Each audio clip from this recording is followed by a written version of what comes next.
Bonjour les amis, je me nomme Stan Carré, j'exerce en tant que sophrologue et coach en développement personnel. Dans cette vidéo, je vais vous présenter les 7 croyances des gens malheureux. Si vous êtes malheureux, il est très probable que vous ayez au moins une de ces 7 croyances. Une croyance, c'est pas au niveau religieux que je veux dire.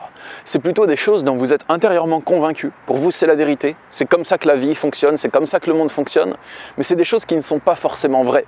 Et lorsque vous avez ces croyances, vous allez avoir plein de pensées négatives, plein de pensées qui vont engendrer votre souffrance et qui vont vous amener à vous retrouver dans des situations difficiles. Donc si vous comprenez ces croyances, que vous arrivez à les remettre en question, ça peut vous déclencher des prises de conscience libératrices qui vont vous permettre d'avancer, de penser de manière plus légère et positive et d'aller mieux. C'est parti pour les 7 croyances des gens malheureux, on y va.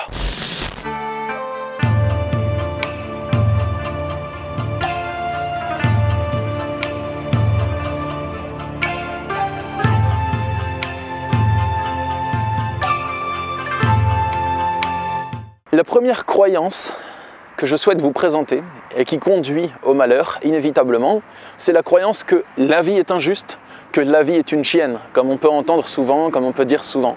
Si vous avez cette croyance, vous allez avoir l'impression que la vie est injuste avec vous, que peu importe les efforts que vous fassiez, eh bien, il y aura toujours des conséquences négatives qui vont se produire.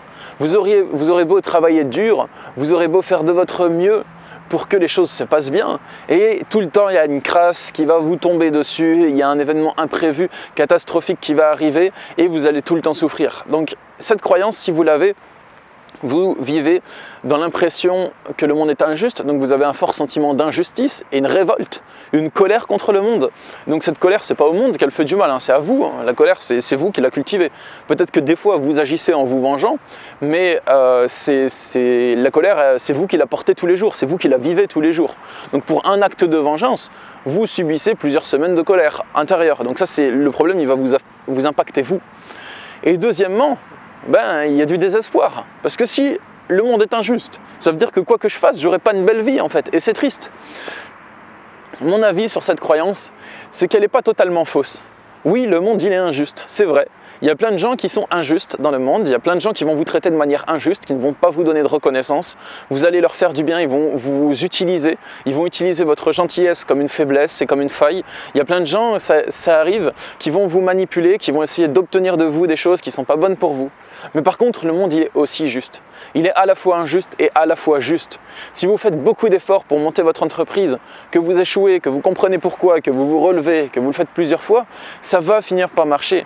Si vous faites beaucoup de bien autour de vous, certes, il y a des gens qui vont cracher dessus, mais il y a plein de personnes qui vont vous témoigner de la gratitude et des bons sentiments et des bonnes choses. Si vous travaillez dur, ça dépend auprès de quel patron, mais si vous travaillez dur peut-être pour vous-même ou que vous faites les efforts pour travailler efficacement, vous allez avoir de l'argent en retour. Donc, je pense que certes, le monde il a son côté injuste, mais il a aussi son côté juste. Donc, le secret là-dedans, c'est de s'entourer des personnes justes, de mettre de la distance avec les personnes injustes et de s'entourer des personnes saines, de se créer un climat sain.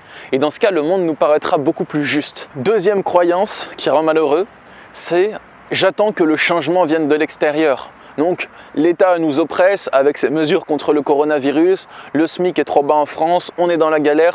Dans ce cas, il faut manifester, il faut protester pour qu'il y ait des changements qui viennent de l'État et qui montent le SMIC, qui augmentent nos revenus, qui améliorent nos conditions de travail, des changements qui nous permettent d'avoir une meilleure vie, qui viennent de l'extérieur. Donc à chaque fois que vous vous comportez comme ça, vous vous comportez en soumis, dans le sens où vous attendez qu'il y ait l'État qui vous domine, qui vous autorise, qui vous donne de nouvelles autorisations. Ce que je veux dire par là, c'est que ce n'est pas une mauvaise attitude de faire ça. Parce que c'est vrai que si vous ne manifestez pas, si vous ne vous opposez pas au changement des mesures de répression que fait l'État, aux mesures restrictives, à la domination de l'État, même à la dictature limite, eh bien, cette dictature, elle va perdurer si rien ne s'oppose à elle. Et elle va avoir le champ libre pour dominer totalement. Donc c'est une bonne chose à faire. Mais par contre, n'attendez pas que le changement vienne uniquement de l'extérieur. Vous souhaitez un changement extérieur, ok. Mais ne comptez pas là-dessus pour construire votre vie. Parce que si ce changement ne vient pas, malgré vos manifestations, eh bien, vous aurez une vie qui n'est pas top. Si vous n'aimez pas vos conditions de vie actuelles, ce que je vous encourage à faire, c'est à les modifier vous-même, à vous bouger. Si vous n'aimez pas votre salaire, n'attendez pas que votre patron l'augmente en râlant râlant toute la journée contre lui. Vous pouvez essayer de trouver un job qui va mieux vous rémunérer dans la même branche, par exemple. Il y a toujours un moyen de modifier ses conditions de vie. Et si vous êtes convaincu que vous êtes impuissant de le faire et que vous vous dites « non mais de toute façon à mon âge je ne pourrai pas » ou autre, ben vous avez le droit. Mais en tout cas, ce n'est pas mon avis. À mon avis, il y a toujours moyen de changer ces conditions. Pour la petite histoire, vous connaissez probablement KFC, le fast-food de poulet frit. Eh bien, je crois que le patron de KFC, il a monté KFC quand il était retraité. Donc quand il avait la soixantaine et qu'il avait une toute petite retraite, il s'est mis à commencer son entreprise de KFC à ce moment-là. Et il est devenu millionnaire passé 80 ans. Donc c'est pour dire que même si vous avez un âge avancé, il y a toujours moyen de faire quelque chose de votre vie. Troisième croyance qui empêche d'être heureux, c'est la croyance de « je ne maîtrise pas mes émotions ». Je ne peux pas influer sur mes émotions. Et ça, c'est une croyance que beaucoup d'occidentaux ont. C'est si j'ai un problème intérieur, par exemple de l'angoisse, des pensées obsessionnelles, de la colère, eh bien je dois comprendre d'où ça vient. Et à ce moment-là, ça pourra aller mieux. Donc on entame une psychothérapie, un travail avec un psychologue. C'est bien tout ça, hein, ça va vous aider à comprendre, ça va vous aider à débloquer beaucoup de choses, à débloquer beaucoup d'émotions. Mais par contre, le problème c'est que si votre seule option pour ne plus souffrir intérieurement c'est d'essayer de comprendre, eh bien, encore une fois, je vais nuancer le truc, donc c'est pas mal de chercher à comprendre pour débloquer le problème, mais par contre, c'est pas la seule solution. Vous avez aussi une possibilité d'influer sur vos pensées, de vous entraîner à penser plus positivement, à vous détacher des choses, à moins souffrir des choses. Pour ça, il faut entraîner votre esprit avec des pratiques type méditation, concentration, sophrologie. Et ça vous permet d'influer sur vos émotions. Donc si vous vous dites « je suis en colère, moi je suis comme ça, moi je suis révolté, donc c'est normal que je passe mes nerfs sur les autres » par exemple, eh bien non. Vous partez du principe que vous n'êtes pas maître de vos émotions si vous parlez comme ça. Donc en gros, moi je suis en colère, donc c'est normal que je fasse ça. Ben, vous partez du principe qu'intérieurement vous ne pouvez pas changer, donc que vous êtes trop faible pour bouger ce qu'il se passe en vous. Et je pense que c'est entièrement faux. Si vous ne voulez pas changer, vous ne changerez pas. Mais si vous voulez effectuer un changement en vous, vous pouvez vous y entraîner et vous entraîner à vous apaiser. Cherchez à vous comprendre pour obtenir un hypothétique et aléatoire futur déblocage intérieur n'est pas l'unique solution pour maîtriser vos pensées et vos émotions. Quatrième croyance qui mène à la souffrance. Le parcours dicté par la société est le bon.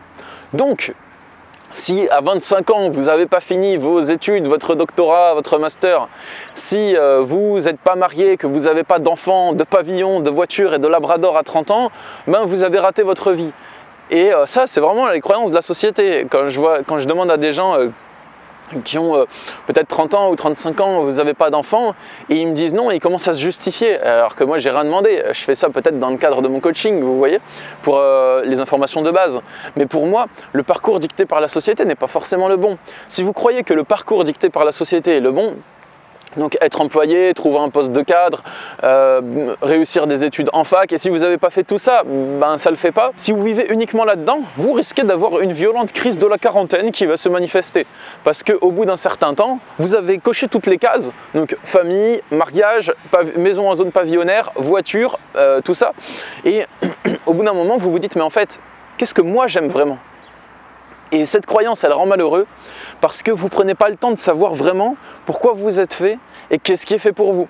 Donc c'est important de prendre du temps d'introspection pour apprendre à se connaître avant de faire ce genre de choix de vie. Et si vous les avez déjà faits et que vous vous rendez compte que ça ne vous rend pas heureux, ben vous pouvez toujours prendre ce temps d'introspection pour apprendre à vous connaître et peut-être modifier un peu vos choix de vie par la suite. Cinquième croyance qui rend malheureux, je devrais réussir sans échouer.